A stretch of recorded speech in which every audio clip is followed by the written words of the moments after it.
नमस्कार साथियों, आप सबका पुनः स्वागत है श्रद्धा एस्ट्रो ज्योतिष में। कुंडली विवेचना की श्रृंखला में आज हम डिस्कस करेंगे भारत के वर्तमान प्रधानमंत्री श्री नरेंद्र मोदी जी की जन्म कुंडली। इस वीडियो से जस्ट पहले वाली वीडियो में हमने श्रीमती इंदिरा गांधी जी और श्री लाल बहादुर शास्त्री जी की जन्म कुंडली कवर की थी, और हम कोशिश करेंगे ऐसे कुंडली विवेचना में भारत के जो प्रधानमंत्री रहे हैं या राष्ट्रीय स्तर के ऐसे जो बड़े नेता हैं जिनका राष्ट्रीय स्तर पर अच्छा प्रभुत्व है, वो हम कोशिश करें समझें कुंडली में कौन कौन से ऐसी योग हो सकते हैं जो हमें कुछ सिखा सकते हैं। और मेरा अपना व्यक्तिगत विचार मैंने लास्ट वीडियो में भी आपसे शेयर किया था कि प्रधानमंत्रियों की दृष्टि में अगर बात करते हैं तो जो टोटल कार्यकाल रहा उसमें जो एक सूर्य की जो परिभाषा हम एस्ट्रोलॉजी में पढ़ते हैं, सूर्य के बारे में हमने क्या पढ़ा है कि सूर्य आदेश देने की मुद्रा में होते हैं। सूर्य का आदेश माने वो क्रूर ग्रह माने जाते हैं, तो एक वैसा स्वरूप भी होना चाहिए कि हाँ, राजा है, सबके साथ प्रेम करते हैं, सात्विक भी हैं और क्रूर भी हैं। तो जो सूर्य की जो परिभाषा है अकॉर्डिंग टू एस्ट्रोलॉजी, वो जिस प्रधानमंत्री पर मुझे ज्यादा फिट लगी उसमें श्रीमती इंदिरा गांधी जी और श्री नरेंद्र मोदी जी का चार्ट ज्यादा नजदीक लगा। हालांकि इसमें और भी कई प्रधानमंत्री हैं, लेकिन जैसे मैंने बोला कि परसेंटेज वाइज अगर निकालना हो, चाहे उसमें लग्न का प्रभाव हो, आरुधा का प्रभाव हो, वो ज्यादा सटीक बैठता है। क्योंकि सूर्य का मतलब आदेश देना और सामने वाला उसको ओबे भी करे। प्रेम है, सात्विकता है, लेकिन थोड़ा एक प्रकार का सामने भय भी होना चाहिए, आदेश का भय। तो जो बाय डिफॉल्ट किंग की डेफिनेशन है एस्ट्रोलॉजिकली, ज्योतिषी दृष्टि से, वो ज्यादा फिट बैठी श्रीमती इंदिरा गांधी जी के चार्ट में और नरेंद्र मोदी जी के चार्ट में। तो आइए हम शुरुआत करते हैं। नरेंद्र मोदी जी के चार्ट में क्या क्या ऐसी बातें हैं, उनको वर्तमान परिस्थितियों के साथ कुछ ऐसा जोड़ने का भी प्रयास करेंगे, उनकी तात्कालिक दशाओं के साथ भी कोशिश करेंगे कुछ मिलान करके आगे कहा जाए। हालांकि काफी डिस्प्यूट रहता है कि भाई प्रधानमंत्री जी का क्या लग्न है, मोदी जी का क्या लग्न है। उसमें कई कुंडलियां मैंने खुद भी देखी तो तुला लग्न की भी मिली, और लेकिन मुझे वृश्चिक लग्न ज्यादा ठीक लगा। वृश्चिक लग्न क्योंकि मंगल का स्वरूप है। देखिए, हमारी जो रियल इमेज है, जो हमें बहुत थोड़ा नजदीक से जानने शुरू कर देते हैं, तो हमारी जो इमेज जाएगी वो वृश्चिक लग्न से जाएगी। और इनकी राशि भी, प्रधानमंत्री जी की राशि भी वृश्चिक है। लेकिन जो दूर का व्यक्ति, जैसे मैं प्रधानमंत्री जी को व्यक्तिगत रूप से नहीं जानता हूं, तो फिर मैं उनको किस प्रकार से देखूंगा? मैं उनको आरुधा लग्न से देखूंगा। उनकी जो वर्चुअल इमेज है, जो ज्यादातर आप समझते हैं राजनीतिज्ञ के लिए या जो बड़े इस प्रकार के सेलिब्रिटी हैं, उनके लिए आरुधा का बड़ा विशेष महत्व होता है। ठीक हो गया? तो इनके चार्ट में पांचवी राशि यानी लियो आरुधा लग्न बन रहा है। वो ऑलरेडी आप लोग जानते होंगे किस प्रकार से निकाला जाता है। कई लोगों ने पूछा भी किस प्रकार से निकालते हैं। आप हमारे पुराने कुछ वीडियो में भी देख सकते हैं, नहीं तो बहुत आसानी से कुछ ऐसी बुक्स में है जहां आप आरुधा लग्न कैसे, या आरूढ़ लग्न भी कहा जाता है, कैसे निकाला जाता है। भाई यहां से अगर देखते हैं लग्न से, लग्नेश जितने नंबर पर बैठा है उतने ही आगे पायदान हम आगे चलते हैं, तो हमारा आरूढ़ लग्न बन जाता है। लेकिन अगर लग्नेश स्वयं यहीं बैठे हुए हैं या प्रथम भाव और सप्तम भाव आरूढ़ के रूप में आ रहे हैं, तो फिर हमें उस भाव से 10 भाव आगे गिनना है। ठीक हो गया? यानी वो एक्सेप्शनल केसेस है, जो लास्ट क्लास जिन्होंने देखी होगी वो जानते हैं। ऐसे ही श्रीमती इंदिरा गांधी जी के चार्ट में भी हमने देखा था, वहां भी एक्सेप्शनल लग रहा था। उनका भी दशम भाव आरूढ़ लग्न बन रहा था। अपने अपने भाव का भी महत्व होता है। तो जब दशम भाव आरूढ़ बनता है तो इसका मतलब हमारा जो ऑफिस है उससे व्यक्ति को ज्यादा पहचाना जाता है। हमारा कर्म क्षेत्र, हमारा ऑफिस, 10th हाउस जो सबसे मजबूत कर्म भाव माना जाता है, तो वो एक तुलनात्मक दृष्टि से भी हम चलेंगे ताकि हम थोड़ा और अच्छे से बारीक समझ सके। सिंह लग्न आरूढ़ लग्न बनता है तो किस प्रकार से जाएंगे, मेष लग्न आरूढ़ लग्न बनता है तो किस प्रकार से जाएंगे। श्रीमती इंदिरा गांधी जी के चार्ट में जो दशम भाव में वो मेष आ रहा था वो आरूढ़ लग्न बन गया। तो मेष को बोलते हैं कमांडर की फेवरेट राशि, यानी मंगल का ऑफिस।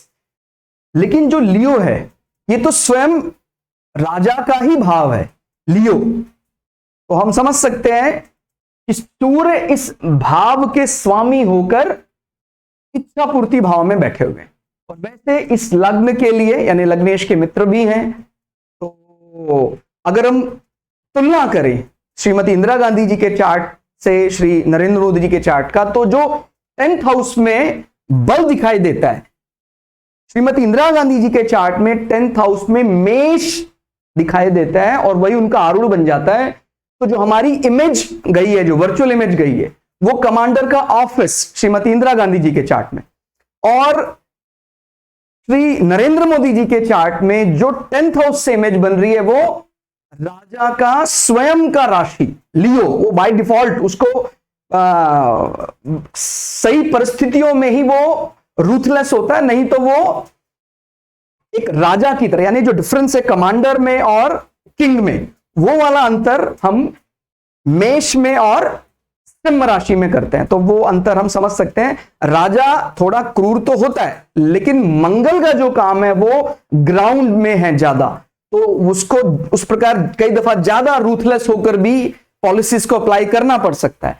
लेकिन लियो अपनी सीमा जानता है, वो आदेश तो देता है लेकिन वो कमांडर के जैसा नहीं है। तो ये अंतर भी हम साथ साथ थोड़ा थोड़ा अपने दिमाग में रखेंगे।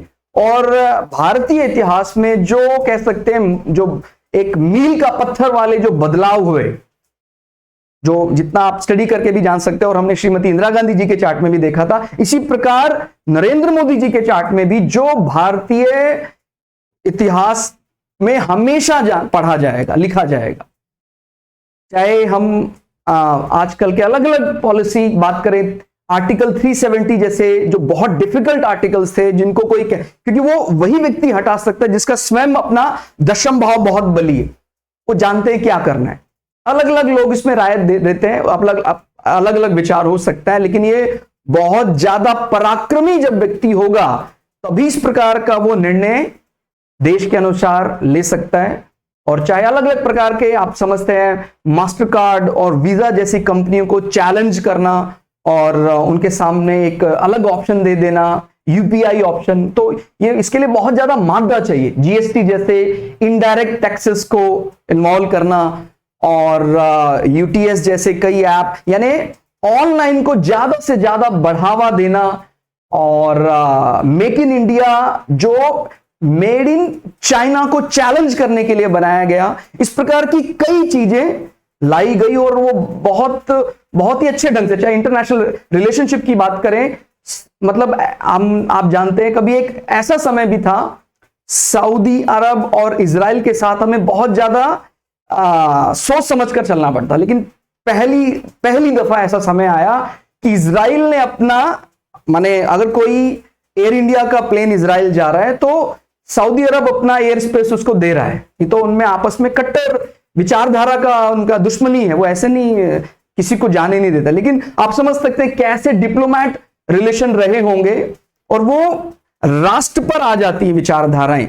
जो व्यक्ति प्रधानमंत्री के रूप में जब राष्ट्र को चलाने लग जाता है तो उसका जो व्यक्तित्व है वो दिखाई देने लग जाता है कि जो दो अंतरराष्ट्रीय घुर विरोधी हैं वो भी हमारे लिए अपनी कुछ चीजों के साथ कॉम्प्रोमाइज कर रहे हैं। तो एयर स्पेस देने की जब बात आई तो वो एयर इंडिया को मिला कि अगर आपको इंडिया से इजराइल जाना था तो हमें सऊदी अरब अपना एयर स्पेस दे रहा है, दूसरी कंट्रीज को उसने नहीं दिया इजराइल जाने के लिए। तो ये भी एक, मतलब कई ऐसी बातें हैं, चाहे सर्जिकल स्ट्राइक आप समझते बहुत ज्यादा दम चाहिए, इंटरनेशनल प्रेशर आएगा आपके ऊपर, म्यांमार में भी आतंकवादी घटनाओं को कम करना हो, और मतलब आप इस चीज को जब भी स्टडी करेंगे तो हमेशा भारतीय इतिहास में जो बड़े क्रांतिकारी बदलाव रहे, वो चाहे श्रीमती इंदिरा गांधी जी के कार्यकाल में रहे हो, कई ऐसे विषय जैसे मैंने बताया था 1971 की जंग के बाद हमारा जो ईस्टर्न पार्ट था इंडिया का वो एकदम सेफ हो गया काफी हद तक। जो पहले वहां सीधा पाकिस्तान का दखल था वो हट गया। ऐसे ही इंडियन पेटेंट एक्ट जो श्रीमती इंदिरा गांधी जी के समय पर आया था, वो जो बड़े क्रांतिकारी बदलाव थे वो हमें अभी देखने में मिले, क्योंकि चार्ट में डायरेक्ट कमांडर और किंग का आरूढ़ा लग्न अपने को मिल रहा था दशम भाव में। क्लियर हो गया? तो आप वो तो आप पढ़ सकते हैं, अलग अलग प्रकार की कई ऐसी पॉलिसी लाई गई जिसका दूरगामी असर बहुत होगा। चाहे दुनिया का, अब जैसे आपने पढ़ा होगा, चौथा सबसे बड़ा एयरपोर्ट भारत के लिए प्रस्तावित हुआ है नोएडा में। वो भी इस प्रकार की कई बातें जब आप ऐड करेंगे तब पता लगेगा कि कैसे वो चीजें हमारे भारतीय उसमें ऐड हो गई, जो आगे चलकर एक बहुत मतलब आगे वाली जो जनरेशंस आएंगी वो इन चीजों को, जैसे आज हम इंदिरा गांधी जी के चार्ट को इस प्रकार से स्टडी किया था हमने लास्ट टाइम में, और हमने रिलेट करने की कोशिश की थी कि कैसे हम उसको पराक्रम, क्योंकि ये सारे विषय हमारे ऑफिस के हैं कि भाई हम निर्भीक होकर, चैलेंजेस बहुत आएंगे, हमेशा ही आते ही रहेंगे, क्योंकि शुक्र जो है वो सूर्य का शत्रु है, शनि जो है वो सूर्य का शत्रु है।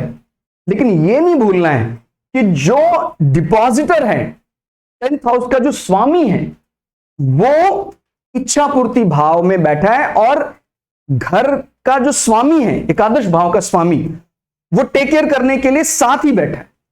और एक डिटैचमेंट भी आता है केतु की तरह, यानी हमने जो चीजें की हैं, हमने जो भी क्योंकि 11th हाउस हमारी इच्छा पूर्ति का होता है, विश कंप्लीशन का होता है, तो जब वहां पर डिटैचमेंट प्लैनेट जाता है तो व्यक्ति इच्छाओं की पूर्ति पर गर्व नहीं करता है, ज्यादा लोगों के साथ शेयर नहीं करता कि मैंने क्या क्या प्राप्त कर लिया है, वो ज्यादा बताना नहीं चाहता है। अब कई लोग उसको ऋणात्मक भी कह सकते हैं, लेकिन आप इसका धनात्मक पहलू भी देख सकते हैं इस चार्ट में। किसी के भी चार्ट में अगर आपको ऐसा मिलता है कि कोई बहुत बड़ा अचीवर है, कुछ प्राप्त किया है, तो वो उन चीजों को बहुत लाइटली लेगा। 11वें भाव में केतु महाराज बैठे हैं, हालांकि कुछ दृष्टि से वो ऋणात्मक भी हो सकता है, जैसे प्रिय मित्र की अगर बात करें तो उनसे जो वार्तालाप है वो कम ही होगा। हमारे जो बेस्ट फ्रेंड्स है वो गिने चुने ही होंगे, बिकॉज 11th हाउस हमारे बेस्ट फ्रेंड्स का होता है, तो व्यक्तिगत रूप से बातचीत करने वाले बेस्ट फ्रेंड बहुत गिने चुने, कम। और यहां से केतु तीसरे भाव को भी देख रहा है और नवी दृष्टि से 7वें भाव को भी देख रहा है, तो वो कहीं ना कहीं एक 7वां भाव हमारे वैवाहिक जीवन को भी रिप्रेजेंट करता है, तो वहां पर भी केतु की दृष्टि है। और 7वें भाव का स्वामी शुक्र शनि के साथ सिंह राशि में है, तो कहीं ना कहीं वो चीज भी हम समझ सकते हैं, शनि वैवाहिक संबंधों के अच्छे जानकार नहीं है, वो एक प्रकार पार्टनर से दूरी करवाना वो। लेकिन कर्म भाव में शनि का प्रभाव, यानी हम सेवा को बड़ा महत्व देते हैं, ये हमारा ऑफिस है, एक द्वंद्व बनता है। एक राजा जो है वो केवल राजा की तरह बर्ताव करता है यदि उसमें सूर्य का प्रभाव ज्यादा है, लेकिन अगर उस ऑफिस में ही शनि महाराज बैठे हैं तो राजकीय दफ्तर में बैठकर भी वो एक सेवक की तरह बर्ताव करने लग जाता है, क्योंकि शनि को हम क्या बोलते हैं, सच्चा सेवक। तो ये तो एक ब्रीफ सा इंट्रोडक्शन हमने आपके सामने रखा, बाकी हमने कुछ पॉइंट्स यहां लिखे हैं जो हम सिलसिलेवार ढंग से आपके सामने डिस्कस करेंगे। कभी भी कोई चार्ट स्टार्ट करते हैं तो सबसे पहले हम क्या देखते हैं, लग्न लग्नेश चंद्र चंद्रेश। तो नरेंद्र मोदी जी को जो लग्न मिला है वो है वृश्चिक लग्न, और चंद्रमा यहीं बैठे हैं तो वृश्चिक राशि, ठीक हो गया। वृश्चिक लग्न यानी एक प्रकार से दिलो जान से प्रेम करते हैं, और अगर कहीं से नाराजगी मिलती है तो फिर वो उसको जानते हैं कि किस प्रकार से उनको बदला भी लेना है, ठीक हो गया। हम जैसे बोलते हैं सिंह समान, ऐसे ही बाघ समान। तो बाघ की जो पर्सनालिटी है, टाइगर की जो पर्सनालिटी है, वो ज्यादा सूट करती है वृश्चिक लग्न पर। यानी सबसे ज्यादा बल में अगर आप पढ़ेंगे, वैसे जंगल का राजा शेर को माना जाता है, लेकिन अगर बल की बात करते हैं, बल, तो बल ज्यादा बाघ में होता है, ठीक हो गया। तो बाघ को सही समय का इंतजार होता है। वो अब देखिए, देशकाल पात्र अनुसार समझना जरूरी है।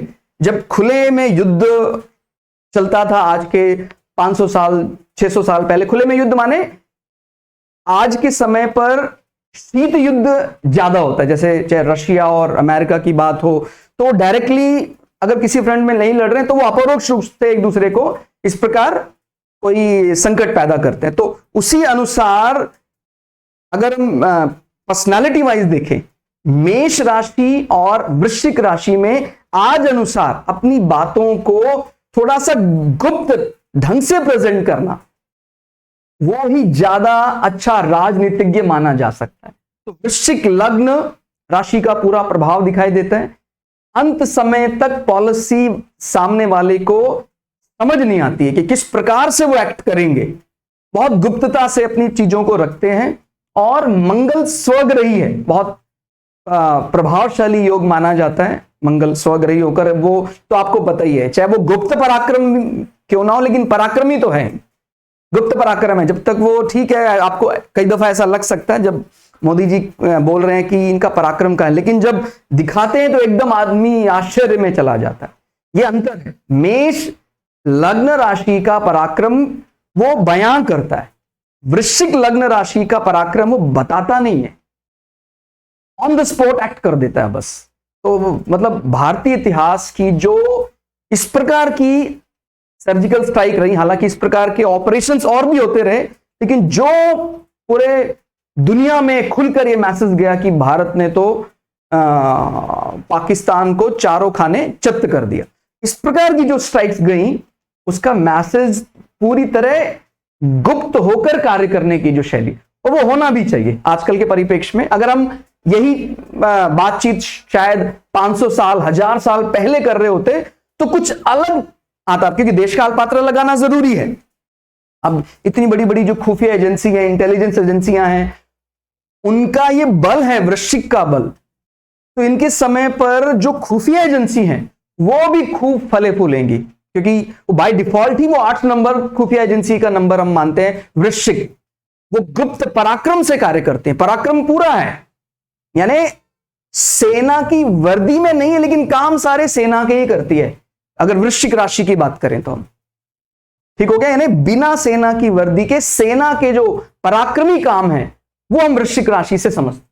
तो मंगल चंद्रमा का कॉम्बिनेशन आप समझते हैं, इस लग्न के लिए मंगल नवमेश है। नवमेश यानी हमारा भाग्य माना जाता है, सबसे मजबूत लक्ष्मी त्रिकोण माना जाता है। तो प्रबल राजयोग बन गया, महापुरुष योग में रुचक महापुरुष योग बन गया, और इसका सबसे बड़ा कारण मंगल, और अवधि भी मंगल के समय पर ही आएगी, यानी मंगल ही उस राजयोग का सही समय होगा उस राजयोग को दिखाने का। तो मोदी जी का बल अभी और बढ़ेगा ही, कारण क्योंकि मोदी जी को जो महादशा चल रही है वो मंगल की चल रही है। और मंगल एक तो हमारी पर्सनालिटी में, क्योंकि वो लग्नेश है इस चार्ट के लिए, और वो कंपटीशन ओवरकम करना भी है। हम कोई भी इलेक्शन के रिजल्ट्स जब देखते हैं तो वो हम छठे भाव से, यानी कंपटीशन ओवरकम करना, जीत हासिल करना। एक बच्चे के लिए जो कंपटीशन रिटन एग्जामिनेशन है वो हम छठे भाव से देखते हैं। अगर छठा भाव बली है तो वो उस पर ज्यादा कभी भी वो अपने आप को ऐसा महसूस नहीं करेगा कि मैं शत्रुओं के सामने कमजोर हो रहा हूं। तो आप देख सकते हैं शत्रु भाव का जो स्वामी है वो स्वग्रही है और प्रबल राजयोग में इन्वॉल्व हो रहा है। और अभी के समय की अगर बात करें, वर्तमान समय में, जिस समय हम ये क्लास रिकॉर्ड कर रहे हैं, 2023 में हम ये रिकॉर्ड कर रहे हैं, इस समय मोदी जी को जो महादशा चल रही है वो मंगल की महादशा है। तो आप समझ सकते हैं कि जब तक मंगल की महादशा रहेंगी, ये कहीं भी रहें, इनकी पर्सनालिटी में जरा भी कमी नहीं आने वाली है। वहीं से एग्जीक्यूट कर रहा है, लग्न होता है, हमारी पर्सनालिटी है, यानी शत्रुओं के बीच में भी जाएंगे तो बस वही जाने जाएंगे। बोलते हैं ना, नेता पक्ष या नेता विपक्ष, ये कहीं भी बिठा लें, जब तक मंगल है ये उनमें सर्वोपरि ही माने जाएंगे। तो मतलब इससे एक हमें क्लू और मिल सकता है कि भाई अभी के समय पर तो इनको हरा पाना इलेक्शन में, जब ये स्वयं अपने इलेक्शन में जाएंगे, करीब करीब इम्पॉसिबल सा है जब तक मंगल की महादशा है। तो मंगल और चंद्रमा का ये कॉम्बिनेशन बहुत पराक्रमी बना देता है। और ये पराक्रम किस प्रकार का है? गुप्त पराक्रम। ठीक हो गया, यानी चंद्रमा का डिपॉजिटर मंगल स्वयं यहां बैठा है, पूरी तरह से नीचत्व भंग कर देता है। हम क्या मानते हैं चंद्रमा को? क्योंकि चंद्रमा का नेचर, अब इसमें कई लोगों का अपना अपना तर्क है कि चंद्रमा तो नीच राशि में बैठ गया, वृश्चिक राशि में। अब नीच राशि का मतलब यह नहीं होता कि वो फल नहीं देगा। चंद्रमा का बाय डिफॉल्ट जो नेचर है, चंद्रमा एक कुटुंबी, एक बड़े परिवार के साथ रहना, उसको वृषभ राशि में वो एक्सेल्ड करता है, तो उसका वो बल निखर कर आता है। लेकिन यदि चंद्रमा वृश्चिक में है तो चंद्रमा अकेला रहकर भी, यानी प्रधानमंत्री कार्यालय या प्रधानमंत्री निवास स्थान में प्रधानमंत्री जी ने अपने परिवार के किसी सदस्य को वैसे परिवार के नाते हावी नहीं होने दिया कि मेरे परिवार का सदस्य है इसीलिए या यहां रह सकता है, ऐसे नहीं। तपस्वी की तरह चाहे अकेले रह रहे हैं, लेकिन बल में कोई कमी नहीं आने देगा मंगल।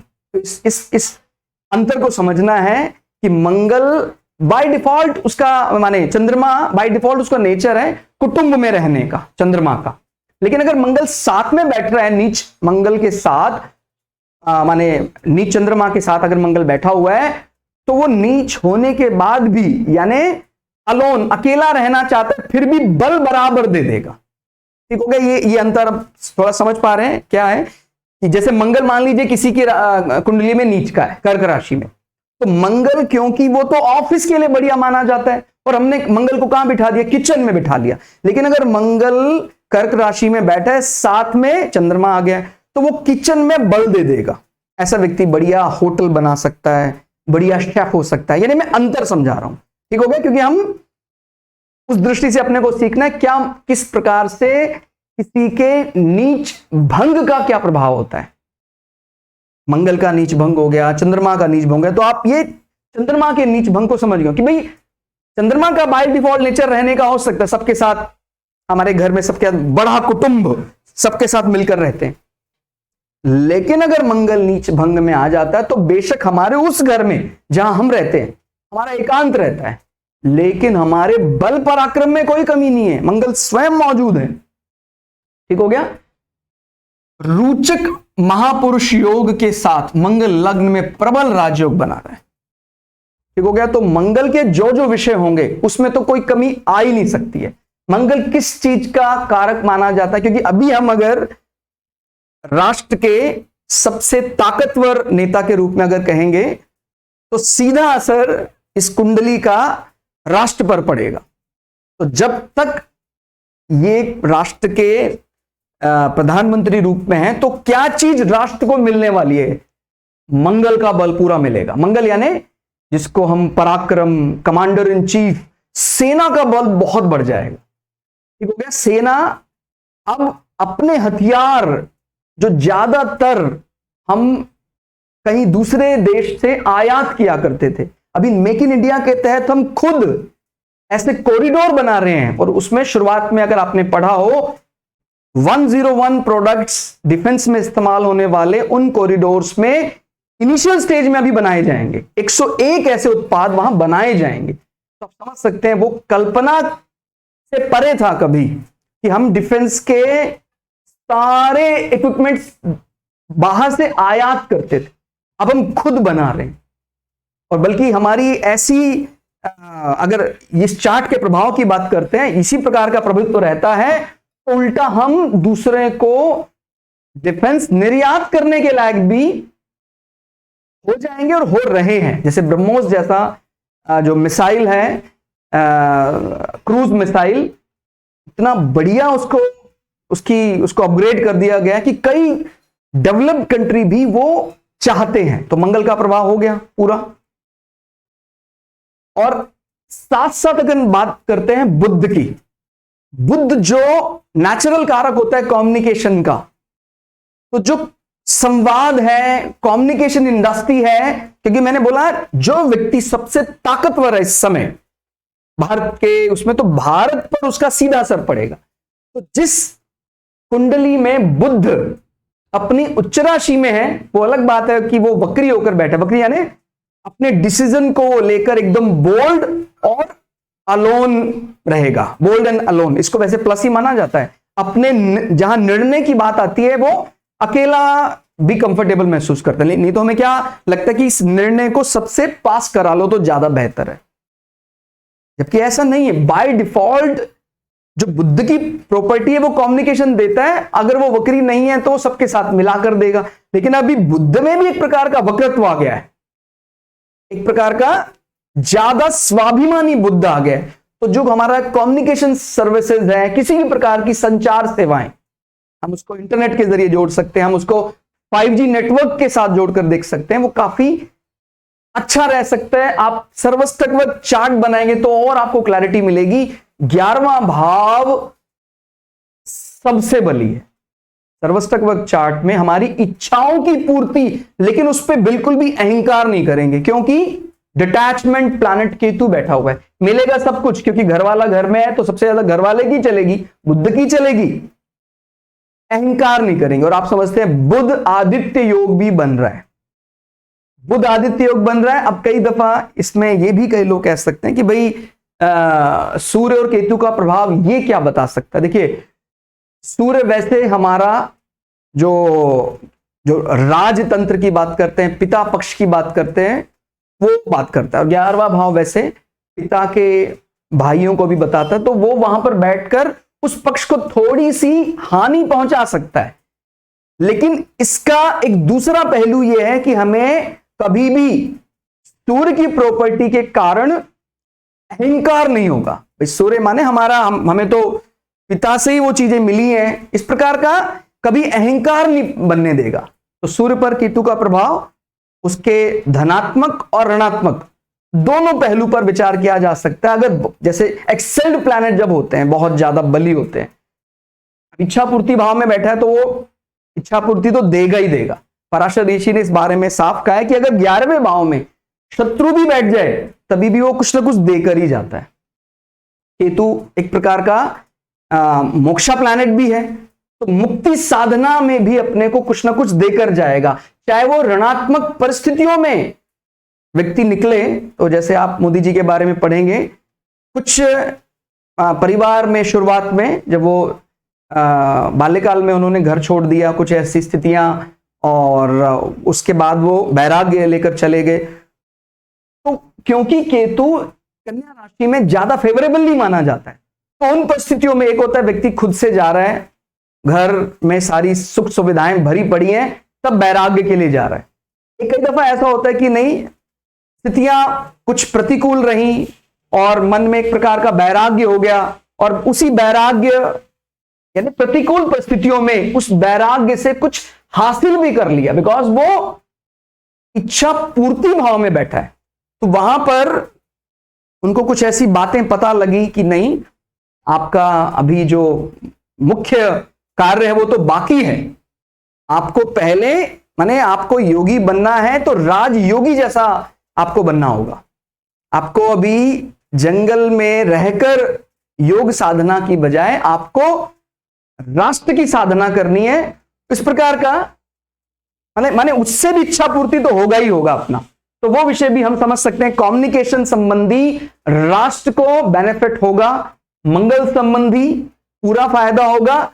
और ये भी एक बात समझनी है, शुक्र जो हमने चार्ट बनाया वहां पर शुक्र को नवांशा में अतिरिक्त बल मिल रहा है, तो हमारे आउटलुक में भी कोई कमी नहीं आने। ये हमारा ऑफिस है, हमारे ऑफिस में भी पूरा एकदम उम्र बेशक बढ़ जाए, लेकिन उस उम्र का वैसा कोई हमारे पर्सनालिटी पर, हमारे आउटलुक पर कोई ऋणात्मक प्रभाव नहीं पड़ेगा। शौकीन भी बनाता है वैसे शुक्र व्यक्ति को, तो ये चीज भी हम शुक्र के बल से देख सकते हैं। आप नवमांशा में देखेंगे तो शुक्र को और कुछ अतिरिक्त बल भी मिला हुआ है। सेम राशि में नवमांशा में जब आ जाएंगे तो उनको अतिरिक्त बल मिल जाएगा। तो हम ये बात समझ सकते हैं कि ये हमारा ऑफिस ही हमारा आरूढ़ बन गया, यानी बाहरी लोगों को जो जानता नहीं है ज्यादा, वर्चुअल इमेज क्या मिलेगी, सिम लग्न। और जब हम जानने लग जाते हैं तभी भी हम मोदी जी, जैसे हमारी वार्तालाप भी होना अगर शुरू हो जाए, हम उनके मोदी जी के पड़ोस में रहने लग जाते हैं, तो भी हम मोदी जी को उतना ही जान सकते हैं जितना वो अपनी जानकारी देना चाहते हैं, यानी एक क्वेश्चन मार्क रहेगा। 8 नंबर का स्टाइल ही ऐसा है।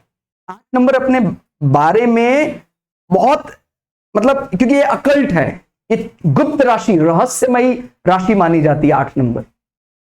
तो आप समझते, इसीलिए साधना की राशि। हम पूरा तभी भी नहीं जान सकते जब इनसे बातचीत होनी शुरू हो जाएगी कि किस प्रकार का इनका चाहे आध्यात्म में अभिरुचि रही या किस प्रकार का, तो वो रियल इमेज भी हमें 8 नंबर से मिल रही है। ये भी गुप्त पराक्रम की बात कर रहा है, और ये जो आरूढ़ लग्न है वो तो एक पूरी तरह से राजा की बाय डिफॉल्ट जो शैली होती है, चैलेंजेस हमेशा रहे। वो शुक्र और शनि शत्रु है, इस कारण से चैलेंजेस में कमी नहीं आएगी।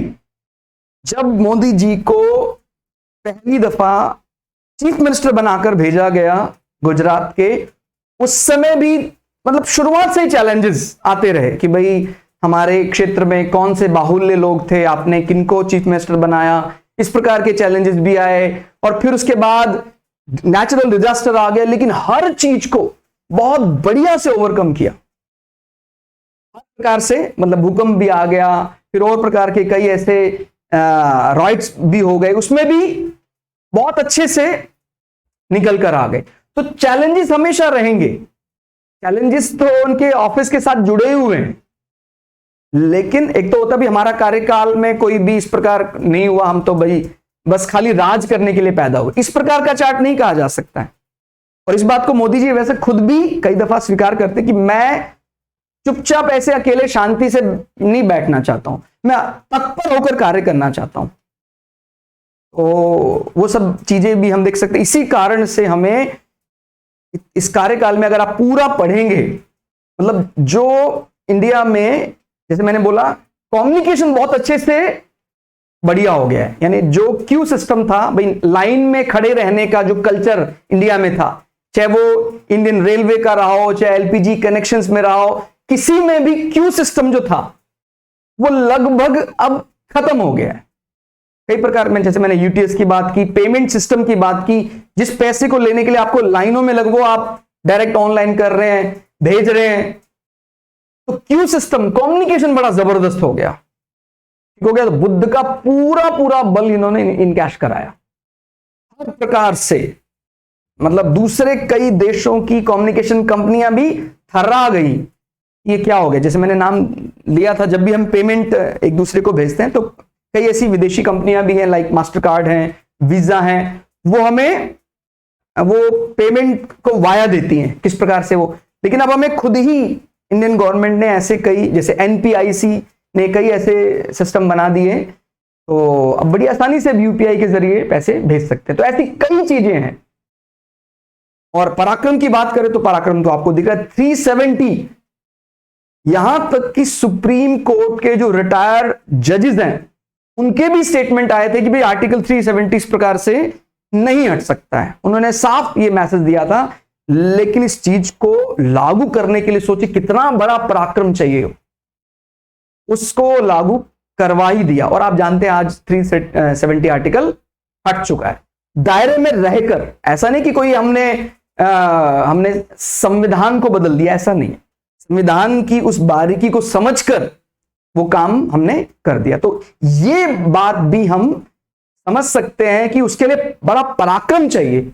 उस पराक्रम को बहुत गुप्तता से, गुप्त पराक्रम की बात करते सामने रखा। सिंह लग्न, आरूढ़ लग्न, जहां शनि और शुक्र का विराजमान होना, या ऑलरेडी हमने डिस्कस कर दिया। एक चैलेंज तो रहेगा ही, हमारी पर्सनालिटी को लेकर हमेशा चैलेंजेस बने रहेंगे। लेकिन चाहे हम कोरोना की बात करें, बड़ा भयंकर त्रासदी आई, कई राष्ट्रों की इकोनॉमी, अर्थव्यवस्था क्रैश, खत्म हो गई। हम काफी हद तक भारतीय अर्थव्यवस्था उससे बड़े अच्छे से निकल कर आ गई। तो भगवान का आशीर्वाद, हमें भगवान का धन्यवाद करना चाहिए कि उस समय पर कुछ ऐसी परिस्थितियां कि हमें बच गई, क्योंकि चैलेंजेस तो हमें ओवरकम करने ही करने हैं। चार्ट के अनुसार अगर हम देखते हैं, चाहे कितनी विकट परिस्थितियां, शरीर और मन पर मोक्ष राशि वृश्चिक का प्रभाव। ज़ोडिएक भौचक्र की राशियां मानी जाती हैं मोक्ष राशियां कर्क, वृश्चिक और मीन। तो वृश्चिक राशि लग्न में है और बहुत बली होकर लग्न में है, तो मुक्ति संबंध, इस प्रकार की विचारधारा कि भाई मैं तो अपना कुछ ऐसा होगा तो मैं तो अपना झोला लेकर निकल जाऊंगा। तो ये जो विचारधाराएं आती है कहां से आ रही है वो, कि भाई सब कुछ मैंने किया फिर भी कोई अटैचमेंट नहीं है, कुछ ऐसा होगा भी अपने तो झोला लिया और निकल गए। तो ये मोक्ष राशियां, क्योंकि आपको पता है फाइनली एक दिन हमें भी संसार को छोड़ना ही होगा, लेकिन संसार को रोते रोते नहीं छोड़ना है, सारे कर्तव्य करते हुए हमें संसार को छोड़ना है। तो वो वाली बात, छोड़ना माने इसके दो पहलू हैं। कई लोग छोड़ने का मतलब शायद मृत्यु लगा रहे होंगे, मृत्यु नहीं, हम मुक्ति की बात कर रहे हैं। जब व्यक्ति सारी कामनाओं से परिपूर्ण हो जाता है, उसके मन में ना दरिद्रता रहती है और ना उसको अभी कुछ कि भाई दरिद्रता भी नहीं, लेकिन अभी ये भी नहीं कि बहुत हमें अभी और मिल गया, मिल जाना है, ऐसा दोनों से मुक्त हो जाता है। लक्ष्मी, सौभाग्य और दरिद्रता के दोनों के ही बंधनों से वो मुक्त हो जाता है, उसको हम मुक्ति बोलते हैं। सुख और दुख दोनों के ही बंधनों से मुक्त हो जाता है। फिर आते हैं पंचम भाव में राहु की लग्न में दृष्टि, षष्टमेश मंगल का स्वग्रही होकर लग्न में बैठना। तो देखिए पंचम भाव ये हमारा एक जल तत्व राशि होकर राहु यहां बैठे हुए हैं। तो अगर हम बात करते हैं कुछ ऋणात्मक पहलू की, तो संतान दृष्टि से थोड़ा कम अच्छा माना जाता है, परंपरा से प्राप्त पदवी नहीं मिलती है, ठीक हो गया, खुद बनाना पड़ता है।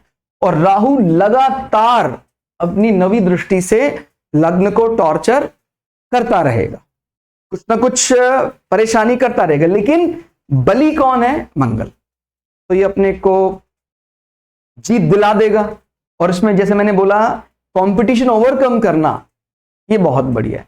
तो ऐसे व्यक्तियों के, जैसे मैंने बोला पंचम भाव जब हमारा इस प्रकार कहीं कुछ ऋणात्मक दिखाई देता है, तो ऐसे व्यक्ति ज्यादा स्पेकुलेशन से ले नहीं पाते। और वो बात भी सही है, स्पेकुलेशन यानी कहीं हमने पैसा लगाकर अचानक इस प्रकार का वो वाला जो पहलू होता है, उस चीज को वो ज्यादा महत्व नहीं देते हैं, ठीक हो गया। तो वो बात भी सही, हमें कर्मठ होकर खुद से करना है। तो वो एक मैसेज भी हमारे जब इस प्रकार के नेता हमारे प्रधानमंत्री है, तो वो मैसेज हमारे राष्ट्र में भी जाता है कि स्पेकुलेशन पर आप ज्यादा यकीन ना करें, खुद से करके आप कमाएं।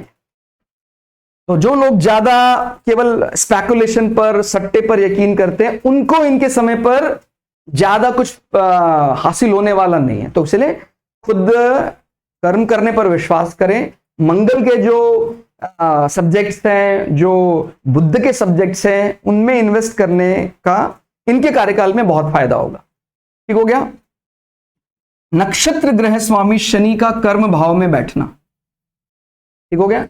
यानी चंद्रमा जो पर्टिकुलर नक्षत्र मिला है, विंशोत्तरी ग्रह उसका क्या है? शनि। तो शनि का पूरा प्रभाव रहेगा। शनि काम में बिल्कुल भी कोताही नहीं बरतता है, अपना काम स्वयं से करता। तो ऑफिस में ऐसी में जब सारे काम हमारे ऑफिस के जो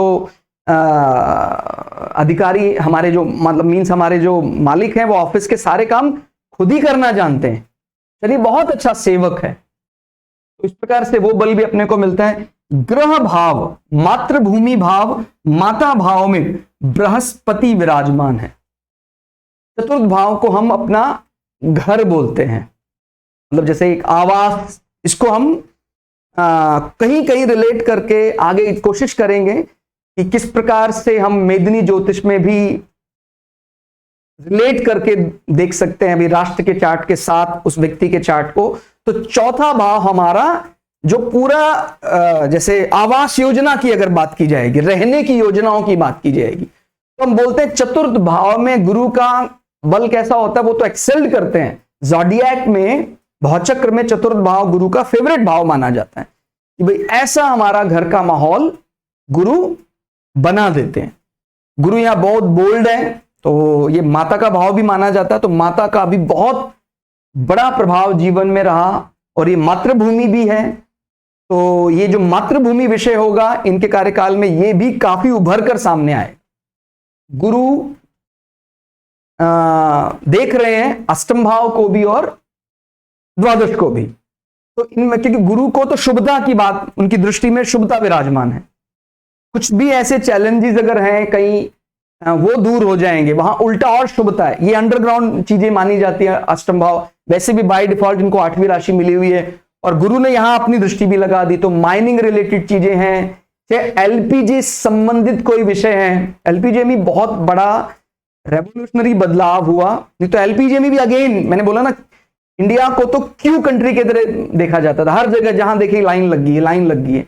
लेकिन उस कल्चर से हटाने में बहुत बड़ा योगदान कह सकते हैं, इस चार्ट से समझ में आ रहा है कि बुध जैसा ग्रह जो पूरी तरह से जानता है कैसे कम्युनिकेट करना है, उसको सर्वस्टक वर्ग भी बल मिल रहा है।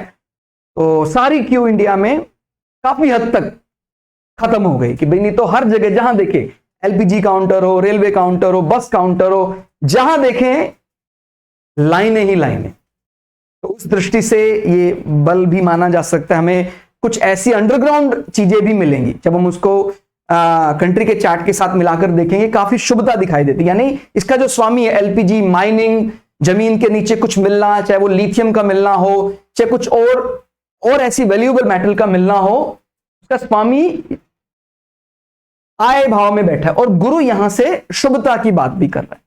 12वां भाव, ये हमारे जो फॉरेन लैंड, कोई भी व्यक्ति ऐसा वीजा अप्लाई कर रहा है इंडिया का, उसको कैसा ट्रीट किया जाएगा, उसके लिए हम मेदिनी ज्योतिष में 12वें भाव का महत्व देखते हैं। तो जब वो राष्ट्र के सबसे किस प्रभावशाली व्यक्ति का चार्ट, अगर उससे रिलेट करने की कोशिश करें तो देखिए स्वामी कौन है, शुक्र। शुक्र अपने से 11 होकर स्टेटस हाउस में बैठे हुए हैं और मैंने बताया कि दूसरे वर्ग कुंडलियों में शुक्र को काफी बल मिला हुआ है, तो इसीलिए वो एक एडिशनल एड ऑन हो गया। फिर गुरु ने काफी हद तक चीजें संभाल ली। तो जो भी ऐसे फॉरेन रिलेशनशिप की जैसे मैंने बात की कि कितना कठिन था कि भाई चाहे शुक्र गुरु आपस में वैसे अलग अलग नीति पे चलते हैं, लेकिन इनके समय पर दो घुर विरोधी नीतियों के व्यक्ति भी हमें मना नहीं कर पाएंगे किसी बात को लेकर। मैंने बोला सऊदी अरब और इजराइल की जो उनका जो रूट एकदम अलग अलग है, उनका जो काम करने का तरीका, उनके धार्मिक जो विचार एकदम अलग है। लेकिन भारत को लेकर कोई बात होगी तो फिर जैसे मैंने बोला एयर स्पेस अलाउ करने की बात हो या और भी कई ऐसे, तो उस दृष्टि से ऐसा कई धर्म संकट से हमें बड़ा आसानी से रियायत मिल जाएगी। ठीक हो गया। फिर अगर हम तात्कालिक बात करें तो मैंने बोला कि ये महादशा को हम कैसे देखते हैं, जैसे सेंट्रल गवर्नमेंट, जैसे महादशा, अंतरदशा और प्रत्यंतर दशा, ये 3 दशाओं को हम ज्यादा महत्व देते हैं जब हम कुंडली देखते हैं।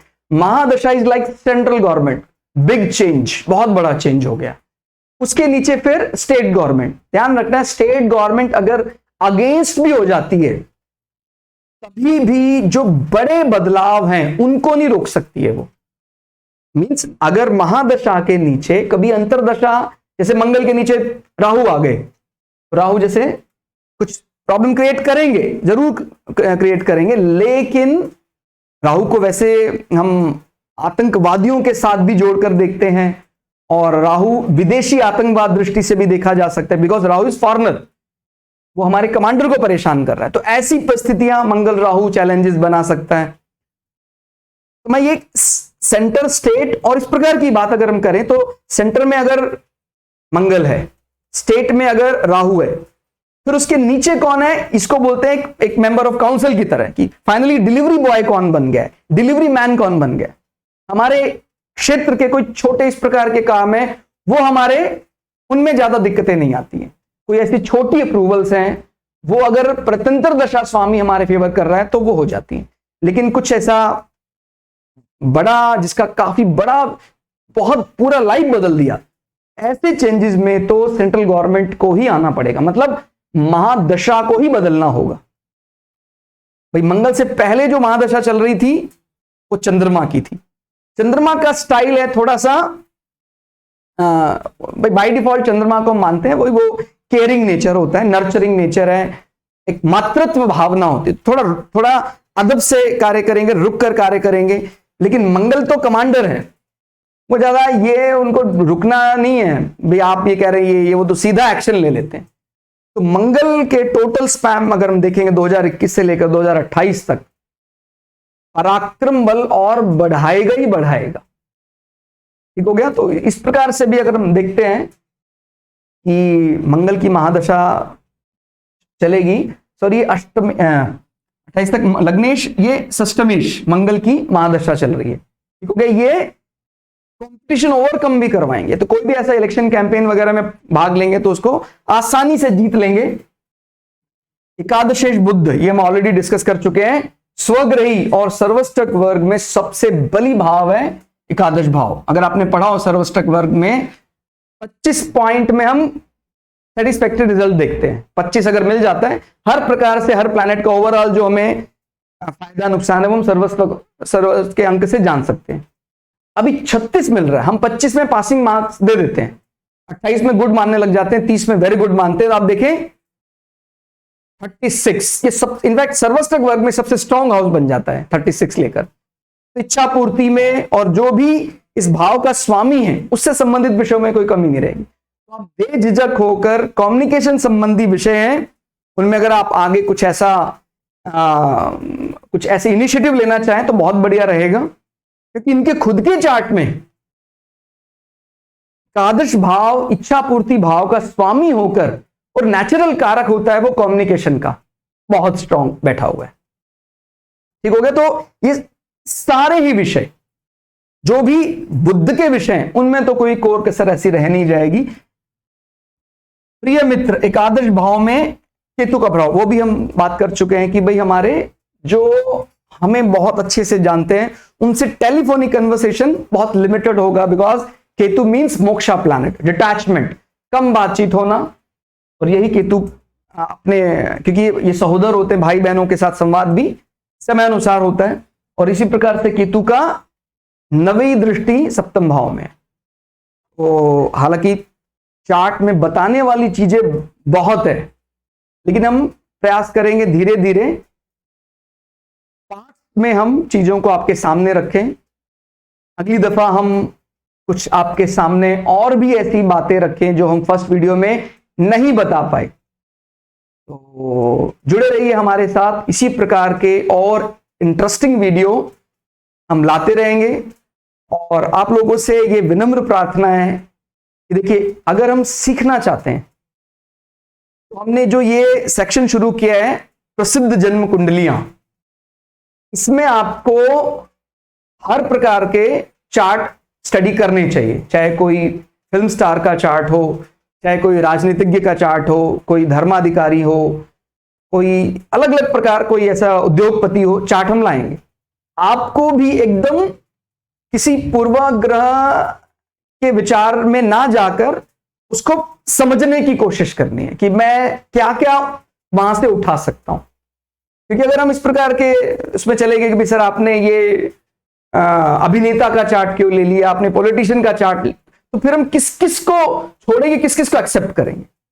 इसलिए हमें अगर सच में ज्ञान हासिल करना है तो फिर उदासीन होकर हमें पढ़ना होगा। हम भगवान राम का भी चार्ट लाएंगे और दशानन रावण का भी चार्ट लाएंगे।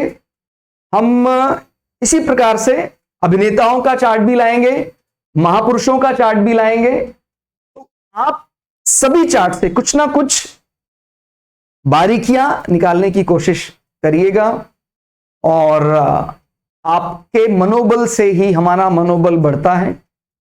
मिलते हैं फिर इसी प्रकार के किसी और अच्छे वीडियो के साथ। आपको आज का वीडियो कैसा लगा कमेंट करके जरूर बताइएगा।